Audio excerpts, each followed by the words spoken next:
नमस्कार प्यारे साथियों, आपका स्वागत है हमारे यूट्यूब चैनल में।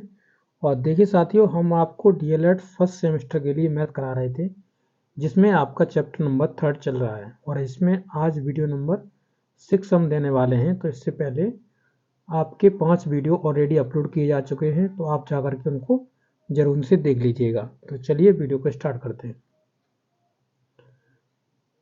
तो देखिए साथियों, इस वीडियो में हम सीखेंगे भाग के बारे में। ठीक है, तो भाग क्या होता है, इसके सभी कॉन्सेप्ट सीखेंगे। तो देखिए लिखा हुआ है, जब किसी संख्या को दूसरी संख्या से विभाजित किया जाता है। जैसे मान लीजिए कोई एक संख्या है, मान लो कि यहाँ पे मैंने 5 माना और इसमें हम डिवाइड कर रहे हैं, कितने से, 4 से डिवाइड कर रहे हैं। इसे ही हम इस तरीके से लिख सकते हैं, 5 डिवाइडेड बाई 4। ठीक है, तो किसी संख्या से जब विभाजित करते हैं तो ऐसी क्रिया क्या कहलाती है, ऐसी क्रिया ही भाग कहलाती है। क्या कहलाती है, भाग कहलाती है। इसे इस चिन्ह से, आप चिन्ह देख सकते हो, यही चिन्ह लगाते हैं हम भाग के लिए, तो उस चिन्ह के बारे में बताया गया है। ओके, आगे देखेंगे, चिन्ह से प्रदर्शित करते हैं। भाग की प्रक्रिया में जिस संख्या को विभाजित किया जाता है, जिस संख्या को विभाजित किया जाता है, यानी यहाँ पे देख सकते हैं आप 5 है, तो 5 को विभाजित किया जा रहा है, तो विभाजित किया जाता है, उसे हम भाज्य कहते हैं। क्या कहते हैं, भाज्य कहते हैं। यानी यहाँ पे जो 5 है, इसे हम बोलेंगे भाज्य। क्या बोलेंगे, भाज्य बोलेंगे। और जो संख्या विभाजित करती है उसे हम क्या बोलते हैं, भाजक बोलते हैं। तो इसे हम बोलेंगे भाजक, जो संख्या भाग देगी। तो इन दोनों के बारे में जान लीजिए, जिस संख्या में भाग देते हैं उसे भाज्य बोलते हैं, और जिस संख्या से भाग देते हैं उसे भाजक बोलते हैं।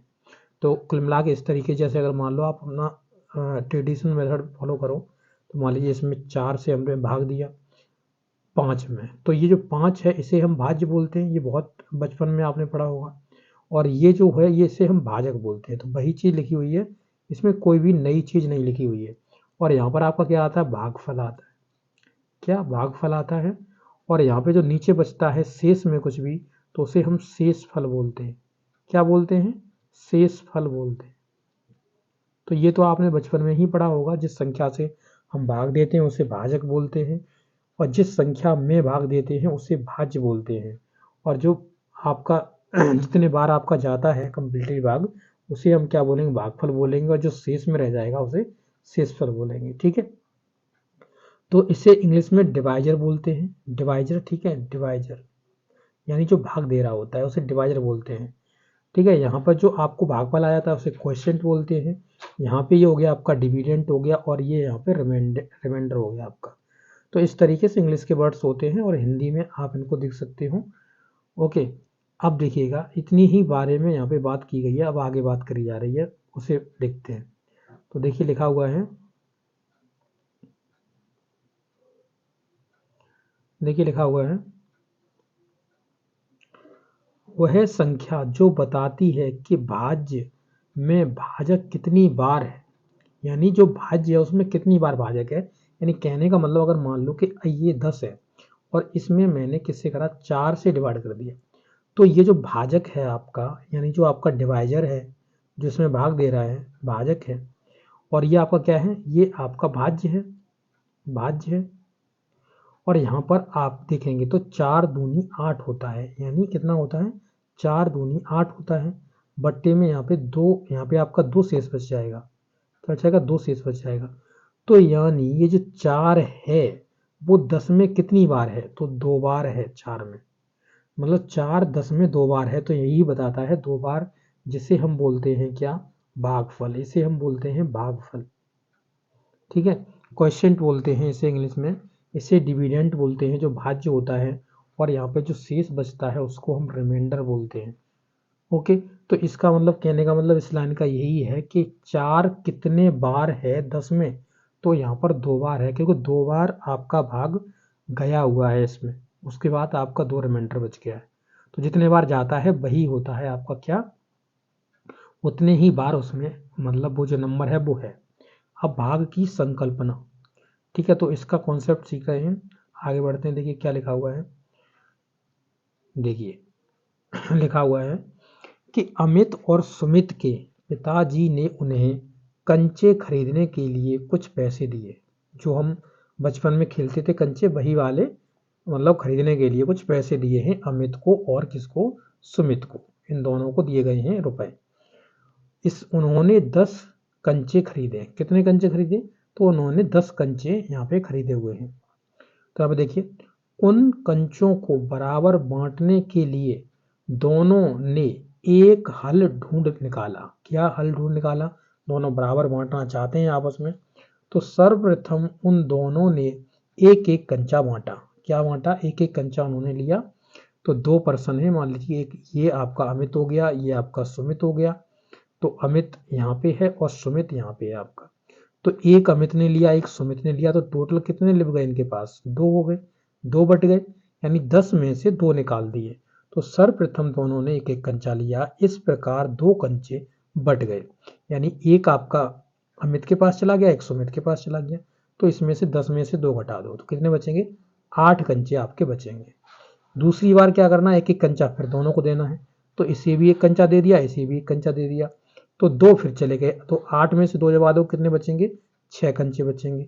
तीसरी बार फिर एक एक कंचा इन्होंने लिया, तो एक इसे मिल गया, एक इसे मिल गया, तो 2 कंचे, 6 में से 4 घट जाएंगे, तो कितने बचेंगे आपके पास, 4 कंचे।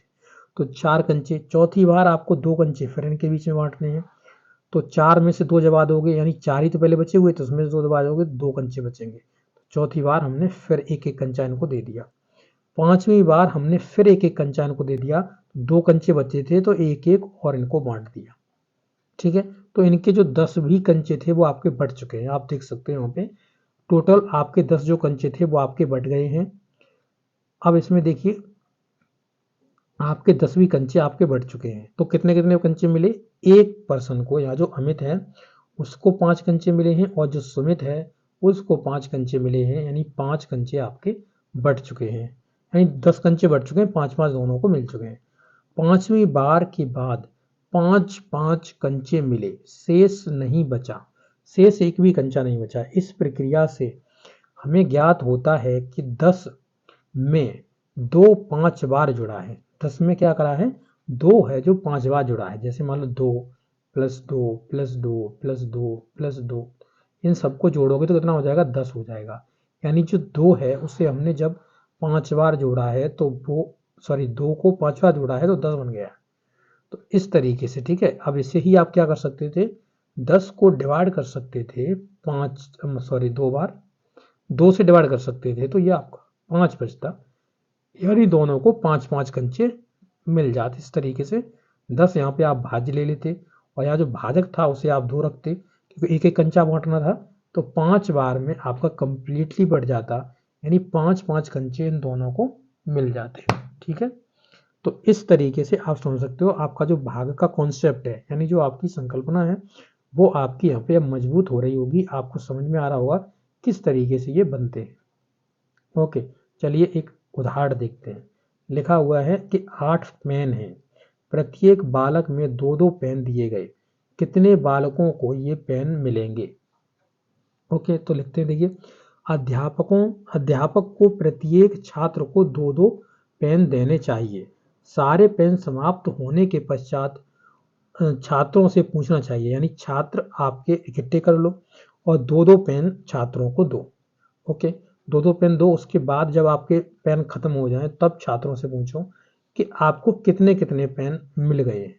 तो देखिए लिखा हुआ है, कितने छात्रों को पेन मिले, ये पूछिए। जब 2-2 दिए हैं तो कितने छात्रों को मिल गए, यानी 8 पेन आपके पास थे और आपने 2-2 पेन दिए, तो कितने छात्रों को पेन मिलेगा, ये देखिए। वे गिनकर उत्तर देंगे कि कुल 4 छात्रों को क्या मिला है, पेन मिले हैं। तो इस तरीके से आपको क्या करना है कि 8 पेन लेने हैं और 8 पेन को आपको छात्रों में 2-2 करके बांटने हैं। कितने, 2-2 करके आपको पेन देने हैं। तो 2 ये हो गए, 2 4 और 2 6 हो गए, और इस तरीके से आपको 8 पेन 2-2 करके बांट देने हैं। जब यहाँ पे 4 बच्चे खड़े होंगे, जैसे मान लीजिए एक बच्चा पहला खड़ा हो गया, ठीक है, ये एक बच्चा है, तो इसे इसे 2 मिल गए। इसी तरीके से दूसरे को आपको 2 मिल गए, तीसरे को 2 मिल गए और चौथे को 2 मिल गए। तो कितने, 4 बच्चों को 2-2 पेन करके मिल गए। तो ये बच्चों से ये पूछिए कि बताइए कितने बच्चों को आपको पेन मिल चुके हैं। तो बच्चे खुद ही बताएंगे कि इतने बच्चों को पेन मिल चुके हैं। ओके, देखिए अब कह रहा है इसी प्रकार अन्य स्थूल वस्तुओं को केंद्र बना करके प्रश्न पूछने चाहिए।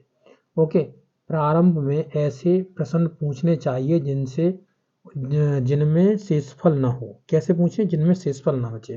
तो शेषफल बचेगा तो बच्चे को थोड़ा कन्फ्यूजन हो सकता है। ठीक है, तो ऐसे क्वेश्चन करिएगा जिनमें शेषफल ना बचे। तत्पश्चात ऐसे प्रश्न कराइए जिनमें भाजक भाज्य की इकाई तथा दहाई के अंक अलग अलग काट सके। ठीक है, तो इस तरीके कहने का मतलब इसका ये है, जैसे मान लो कि आप 2 से भाग दे रहे हो, तो यहाँ पे आपने मान लिया कि आपने 42 ले लिया। तो पहले क्या करा कि 2 इसमें डिवाइड कर देगा 4 में, तो 2 दूनी 4 हो जाएगा। ठीक है, फिर ये 4 में 4 का 0 बच गया, इसको 2 का उतारा ले लोगे, तो फिर 2 बार 2 एकम 2 इस कट जाएगा। इस तरीके से बता रहा है कि आपको लेने हैं, एग्जाम्पल्स ले लेके बच्चों को समझाना है। तत्पश्चात शेषफल वाले भाग सिखाने चाहिए, यानी शेषफल जिसमें बचता है, जैसे मान लो कि एक हमने मान लिया कि यहाँ पे 5 भाग दे रहा है और यहाँ पे 16 है, तो 5 3 जा होता है 15, तो बचेगा कितना? आपका 1 बच जाएगा। तो फिर आप शेषफल वाले आपको क्वेश्चंस कराने चाहिए। तो इस तरीके से क्रम में चलना चाहिए आपको। आप क्रम में चलोगे तो आपको कोई भी प्रॉब्लम यहाँ पे नहीं होने वाली है। ठीक है, चलिए और देखिए क्या लिखा हुआ है। लिखा हुआ है इसके पश्चात अंक के शेषफल से क्रमशः 2 3 तक के शेषफल तक का अभ्यास कराना चाहिए। कम से कम 2 शेषफल बच गया, 3 शेषफल बच गया, इस तरीके से आपको कराने चाहिए। ठीक है, तो ये भाग का मेन कॉन्सेप्ट था जिसको इस वीडियो के अंतर्गत करा दिया गया है।